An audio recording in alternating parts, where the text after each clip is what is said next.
Bonjour les enfants, aujourd'hui c'est moi qui vais vous lire l'histoire de Rafara, conte que nous avons découvert la semaine dernière. Je vais utiliser des marottes, des petits objets que je vais déplacer au fur et à mesure que je vais lire l'histoire. On raconte qu'elles étaient 3 jeunes filles d'un même père. La plus jeune était douce et gentille. Les 2 aînés la jalousaient et lui voulaient du mal.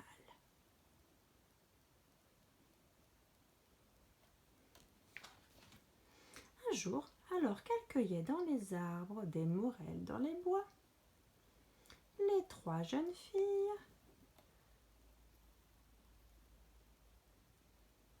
se retrouvèrent seules. Et les 2 méchantes abandonnèrent leur petite sœur, toute seule.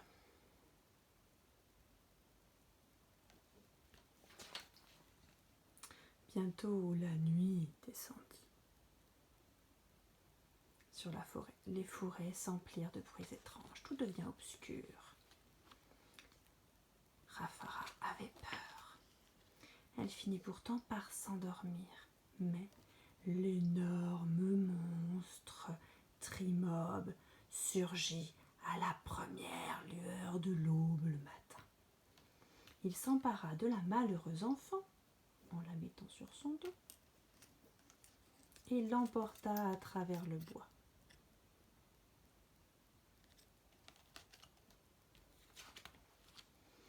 Tu seras ma fille, Rafara, dit-il. Je serai Rafara, ta fille, puisque le sort en a décidé ainsi, répondit la fillette. Mais Trimob n'avait nulle intention de traiter Rafara comme sa fille chérie. Il l'enferma dans sa maison et la gava de nourriture les plus appétissantes. Son projet était de la manger lorsqu'elle serait bien grasse et dodue. Chaque jour, Trimob apportait des quantités énormes de fruits, de légumes, en recommandant à Rafara de n'ouvrir à personne et de manger tous les mets délicieux qu'il apportait. Chaque soir, sous prétexte de l'embrasser, il venait tâter ses côtes pour savoir si elle était prête à manger. Mais mon bon Trimob, laisse-moi rentrer au village pour rassurer ma famille, disait tous les jours Rafara. Patience, chère petite, je t'y conduirai bientôt, lui répondait Trimob. C'est au village des morts qu'il avait plutôt l'intention de l'emmener. Un soir, une petite souris s'approcha de Rafara endormi. Tandis que le monstre ronflait comme 10 soufflets de forgeron, la petite souris se glissa sous l'oreiller de Rafara. « Rafara, petite mère, j'ai faim, donne-moi un peu de riz, s'il te plaît. » Rafara attendit aussitôt à la souris l'écuelle qui était sous son lit. « Merci, dit la petite souris, tu as bon cœur, je vais t'aider. Si Trimob te trouve ici demain, il te mangera. Alors, lève-toi et fuis immédiatement. » Mais si je fuis, dit Rafara, il me rattrapera. Emporte avec toi ce bâton, cette pierre et cet œuf.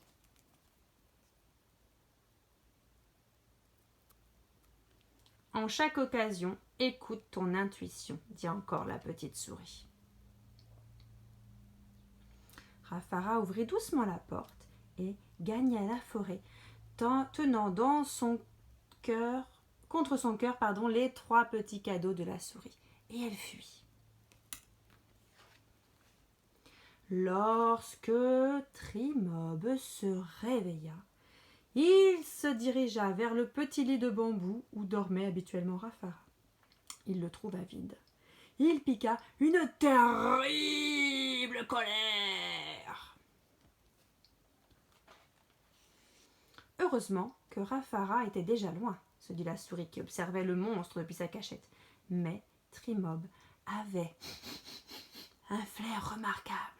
Il eut vite fait de retrouver la trace de la petite fillette et de la rejoindre, car il courait 2 fois plus vite qu'elle.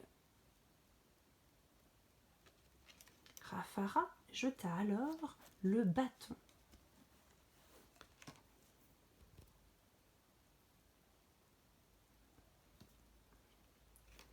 Cher bâton, cadeau de la souris, transforme-toi en lac.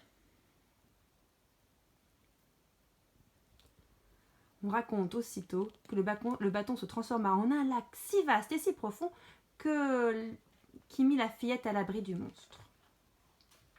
Mais pas pour très longtemps. Trimob avait une bouche énorme. À chaque gorgée, il avalait le contenu de près de 1000 jarres. Et quand il fut à nouveau tout près d'elle, la fillette se souvint de la pierre et la jeta en disant « Chère pierre, cadeau de la souris, transforme-toi en forêt !» On raconte qu'aussitôt, une immense forêt se dressa entre Rafara et le monstre. Mais Trimob avait une queue puissante et tranchante comme une hache. Il eut aussi vite fait d'abattre tous les arbres de la forêt que de rattraper la fillette. Rafara jeta alors l'œuf en disant « Cher œuf, cadeau de la souris, transforme-toi en montagne !»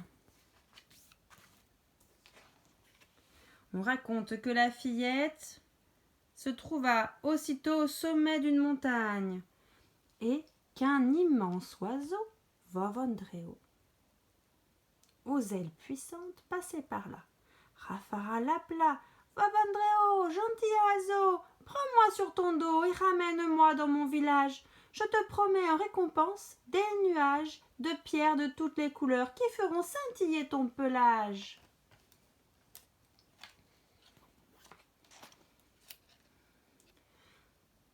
Vovandreo, qui avait un plumage plutôt terne, accepta avec joie.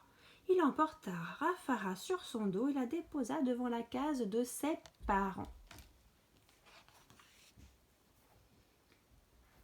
Rafara décora les ailes de Vovandreo avec des pierres précieuses et salua le bel oiseau qui d'un seul coup partirent vers d'autres cieux. On raconte que le père des fillettes fut rempli de joie quand il retrouva sa fille chérie, mais que la colère terrible lorsqu'il apprit que ses 2 filles aînées avaient abandonné leur petite sœur dans la forêt. Il voulut leur couper les mains. Mais Rafara le supplia de les épargner. « Soit, dit le père, je vous fais grâce, mais s'il vous arrive encore d'être jalouse et méchante, c'est le cou que je vous trancherai. » On raconte enfin qu'en grandissant, Rafara devient si belle, si jolie, que le fils du roi la demanda en mariage. On raconte même, mais c'est une autre histoire.